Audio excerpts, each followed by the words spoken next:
Buenos días a todos y a todas. Vamos a empezar con una nueva clase, un nuevo módulo, podríamos decir, de los que han sido los anteriores que ya he grabado y que configuran la llamada teoría general del derecho del trabajo. Recuerden que vimos los antecedentes, desarrollé los principios y les dije que lo íbamos a terminar. Para terminar esta primera parte o la teoría general del derecho del trabajo, les voy a hablar de las fuentes. ¿Qué es, desde el punto de vista terminológico? Son hechos, las fuentes son los hechos generadores de normas jurídicas. Son las formas de creación de una disposición jurídica, de una norma jurídica. Lo podemos definir como el principio o el origen de un lugar, de donde se nace, de donde surge, de donde se produce algún acontecimiento. Las fuentes son todos hechos pasados de los que se deriva la creación, la modificación o extinción de una norma jurídica. Toda norma jurídica indudablemente genera una controversia, genera una disputa de intereses que indudablemente va a haber quienes la acepten con mayor beneplácito y otros no. Esto indudablemente es así. En la clasificación de las fuentes, ¿cómo podemos hablar? Primero, por el origen de la fuente. A la fuente las podemos clasificar en materiales o reales y formales. Las fuentes formales son aquel mecanismo que establece, o el procedimiento que establece el ordenamiento jurídico constitucional de un país para la creación de una norma jurídica. Véase en nuestro caso el Congreso de la Nación para la creación de las leyes, el Poder Ejecutivo Nacional, la creación de decretos, las resoluciones del Poder Ejecutivo, de los ministerios, etcétera, etcétera.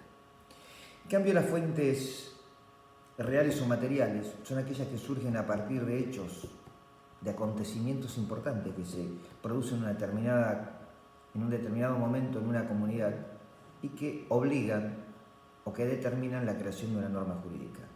Se citan un montón, importantes, trascendentes en el mundo, como la Revolución Francesa, la Revolución Rusa, las guerras mundiales, los acontecimientos militares en los países. Yo siempre tenía como ejemplo más inmediato los acontecimientos del 2001 en Argentina que obligaron el dictado de ciertas disposiciones jurídicas, entre ellas las que suspendían los despidos y la duplicidad en el caso de despidos sin justa causa, duplicidad indemnizatoria se llamaba. Bueno, ahora estamos ante acontecimientos importantes en el mundo y en particular en Argentina. Estamos en presencia de una pandemia que nos obliga, ya lo venimos hablando, a dictar las clases de alguna manera por este medio. Entonces, imagínense, bueno, ¿esto para qué lo refiero? Que obligó o determinó que el Poder Ejecutivo Nacional tomara la última disposición normativa a través del decreto del Poder Ejecutivo, donde se suspenden los despidos. Es decir, son normas extraordinarias que se generan a partir de un hecho extraordinario, un acontecimiento no previsto que provoca esta determinación. Entonces, esta es la clasificación según su origen, reales o materiales y formales. Según la relación con el derecho del trabajo. Según la relación con el derecho del trabajo, pueden ser comunes o propias. Las comunes son aquellas normas que no solamente son adoptadas o se aplican en el derecho del trabajo, sino se aplican en otras disciplinas jurídicas, por ejemplo, el Código Civil en cuanto a los plazos, a la caducidad, a una serie de institutos que determina el Código Civil y Comercial. Y las propias son, por ejemplo, las que ustedes van a estudiar a lo largo del desarrollo de una materia, como la ley de contrato de trabajo, la ley de accidentes y enfermedades profesionales, la ley de asociaciones sindicales, de negociación colectiva, la ley de jornada de trabajo, es decir, las que son propias y específicas de nuestras materias. Y después, según las personas que alcanzan, podemos hablar aquellas que son generales y especiales. ¿Qué son las generales? Las que comprenden un número indeterminado de personas, acá en este caso en el ámbito laboral, las relaciones laborales, como es el caso de la ley de contrato de trabajo. Y las especiales, vamos a ver en el transcurso del estudio de la materia que hay normativas al margen de la ley de contrato de trabajo que son especiales para un colectivo, un conjunto de trabajadores de una determinada actividad, profesión. Por ejemplo, los estatutos especiales, estatutos para trabajadores agrícolas, los estatutos de jugador de fútbol, estatuto del viajante de comercio, etcétera, una serie de estatutos que se aplican en forma excluyendo a la ley de contrato de trabajo o subsidiaria, se aplica el estatuto y subsidiariamente la ley de contrato de trabajo. Estos serían el caso de normas especiales. Ahora bien, siendo a cuáles son las fuentes del derecho del trabajo, tenemos que decir que el artículo 1 de la ley de contrato de trabajo dice que el contrato y la relación de trabajo se rigen, y habla de esta ley, los estatutos profesionales, habla de los convenios colectivos, hace una enumeración enunciativa. ¿Por qué digo enunciativa? Porque primero omite, por razones obvias, porque es la ley de las leyes, a la Constitución Nacional, que es la principal fuente de nuestra materia. Entonces, ampliando aquella clasificación que determina el artículo 1 de la ley de contrato de trabajo, tenemos que decir que la principal fuente de nuestra materia, ¿cuál es? La Constitución Nacional. Tengan presente que acá no se aplica el orden de las leyes, el orden jerárquico. Acá cualquier norma, inclusive el contrato de trabajo seguramente va a ser, si es mejor o establece mejores condiciones para el trabajador, es la que se aplica. Acá no vamos a la pirámide jurídica. Está constituida el marco normativo, la pirámide, pero la de aplicación va a ser la que va a prever mejores condiciones. Recuerden cuando vimos principios. Entonces la Constitución Nacional, originalmente la Constitución de 1853, solamente hacía referencia en el artículo 14 al trabajo. Después le dije, producto del llamado constitucionalismo social y las modificaciones que se producen en el mundo, se sanciona el artículo 14 bis de la Constitución Nacional con sus tres partes: la parte que comprende el derecho individual, la segunda parte vinculada al derecho colectivo y la tercera parte a la seguridad social. Este artículo es sancionado es el único artículo que sanciona la Constitución, la Convención Constituyente de 1957. Originalmente se llamaba el artículo nuevo y después pasó a ser el artículo 14 bis. Este artículo 14 bis establece la tutela general del trabajo en sus distintas formas. Y acá voy a hacer meras referencias para que tengan en cuenta por la brevedad de la clase. Obviamente esto amerita una clase para el desarrollo puntual del análisis del artículo 14 bis, pero les recomiendo, estudienlo, es importante, no se puede ser estudiante de Derecho y pretender aprobar Derecho del Trabajo si no sabemos 14 bis. Siempre lo decimos en clase y creo que es el ABC de esto.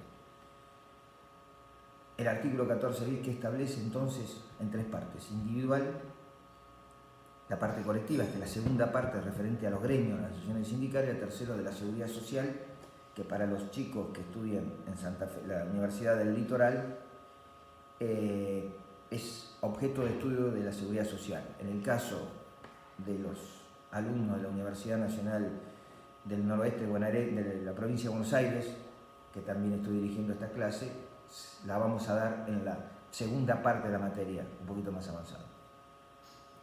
Entonces, el 14 bis establece normas programáticas y normas operativas. Normas programáticas que están establecidas para ser reglamentadas en un plazo más o menos inmediato, y otras tal vez cuando las condiciones económicas, políticas y sociales de la comunidad así lo determinen. Es el caso de la participación en la ganancia de las empresas, que indudablemente fue sancionado en el 57 y estamos muy lejos de ese parámetro. Esa primera parte entonces, el 14 bis, que nos señala, no establece el límite de la jornada, el salario mínimo vital y móvil, igual tarea por igual remuneración, la protección contra el despido arbitrario, la protección del representante sindical, el reconocimiento de los convenios colectivos, el reconocimiento del derecho de huelga, el derecho a la libertad sindical, básico, elemental. ¿Esto con qué se completa? Se completa con el artículo 75, inciso 22 de la Constitución Nacional. Ustedes recuerdan que el artículo 75, inciso 22 fue incorporado por la reforma del año 1994, donde el artículo 67, inciso 11 de la Constitución del 53 pasó a ser el artículo 75, inciso 12, y además se incorporó el inciso 22, o sea, incorporan el inciso 22 a los tratados internacionales con jerarquía constitucional. Esto es determinante, y donde acá vamos a tener los 10 tratados internacionales sobre derechos humanos más importantes, y sobre todo tengan presente el llamado doble pacto de Nueva York, o el pacto internacional de los derechos económicos,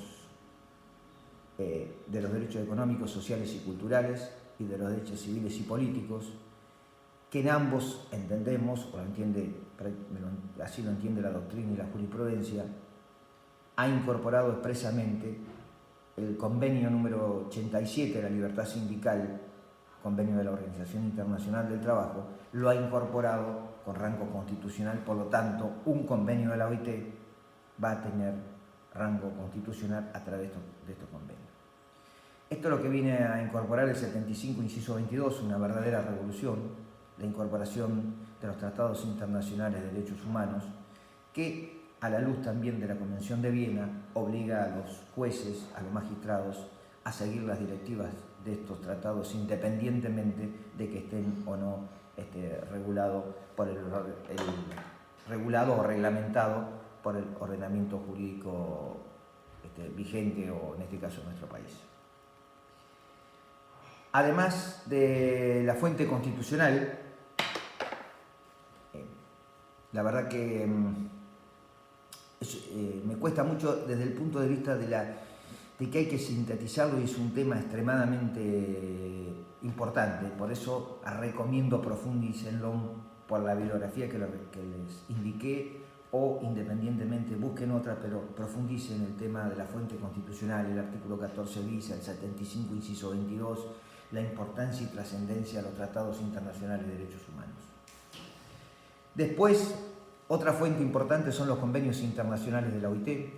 Le hice alguna referencia cuando hablamos de la teoría general o los antecedentes, que al finalizar la Primera Guerra Mundial en el año 19, en el Tratado de Versalles se crea la Organización Internacional del Trabajo.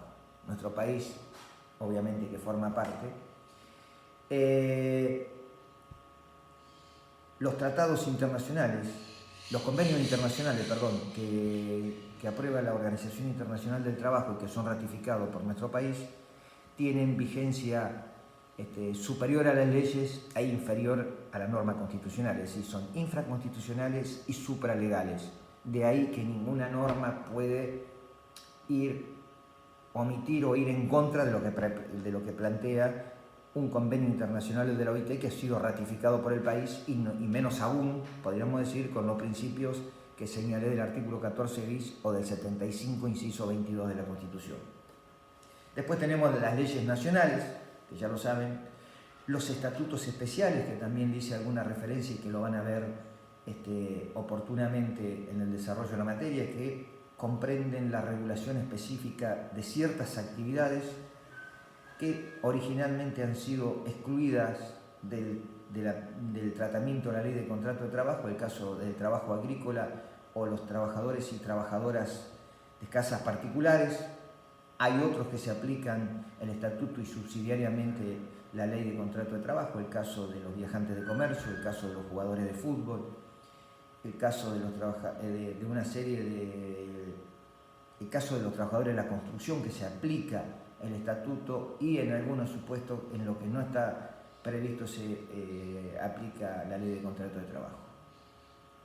Después tenemos los convenios colectivos de trabajo. Una de las fuentes importantísimas es una particularidad que van a encontrar en el derecho del trabajo, es la creación de las normas autónomas derivadas de la autonomía colectiva de las partes, es decir, acá las partes mismas, que esta es la innovación que trae el derecho del trabajo, es decir, los trabajadores a través de las organizaciones sindicales y los empleadores a través de sus representantes, que son las cámaras, las federaciones, o bien de los propios empleadores cuando el convenio es un convenio de empresa, que crean el convenio colectivo de trabajo.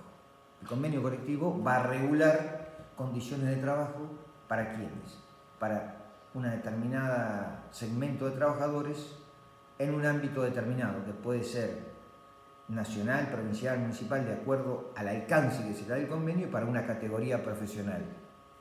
Trabajadores de la industria de la construcción, trabajadores metalúrgicos, trabajadores del transporte, etcétera, etcétera. Estos son los convenios colectivos de trabajo que lo vamos a ver específicamente en la segunda parte de la materia.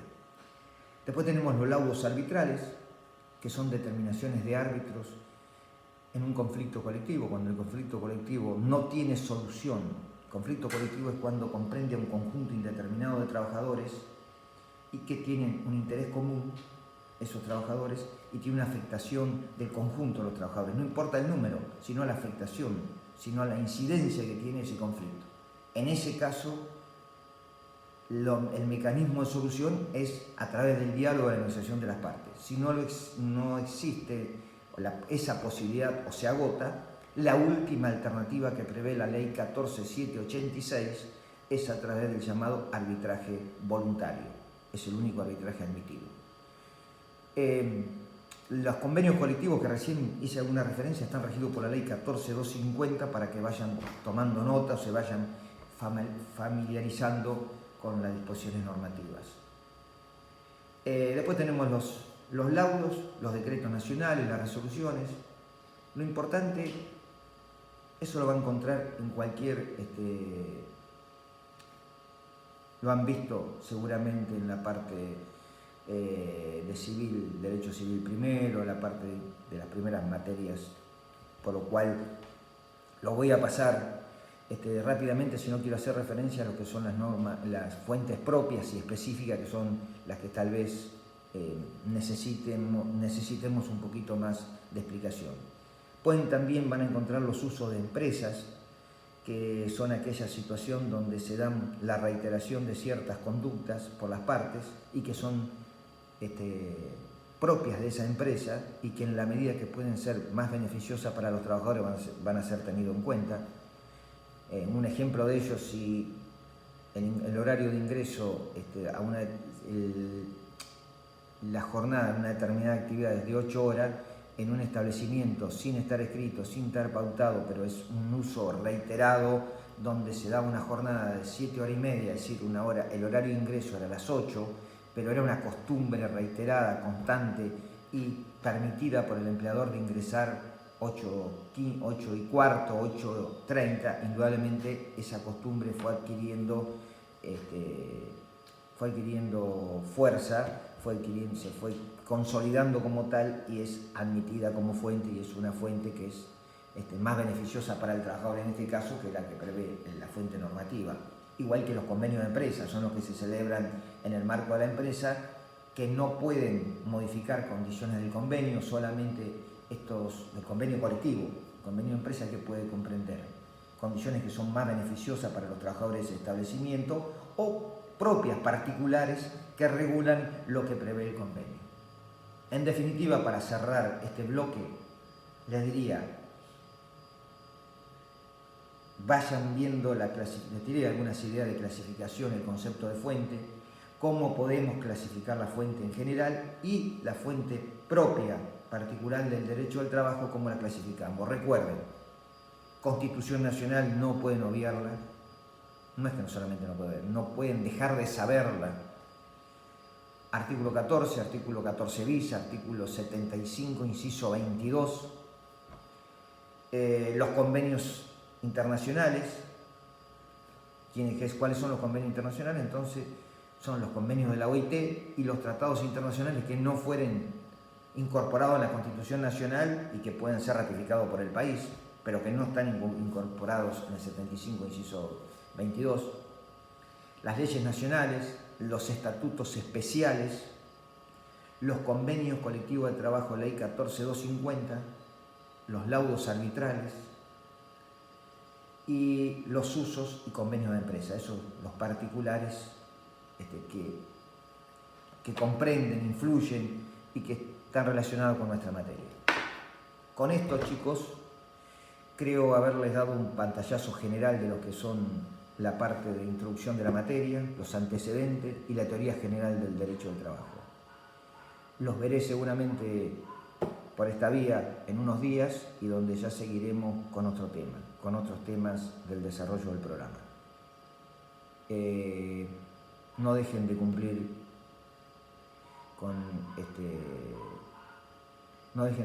con la cuarentena o con las pautas del aislamiento solidario obligatorio. Es necesario que podamos superar la pandemia y encontrarnos muy pronto. Les mando un saludo muy grande y muchísimas gracias por escucharme.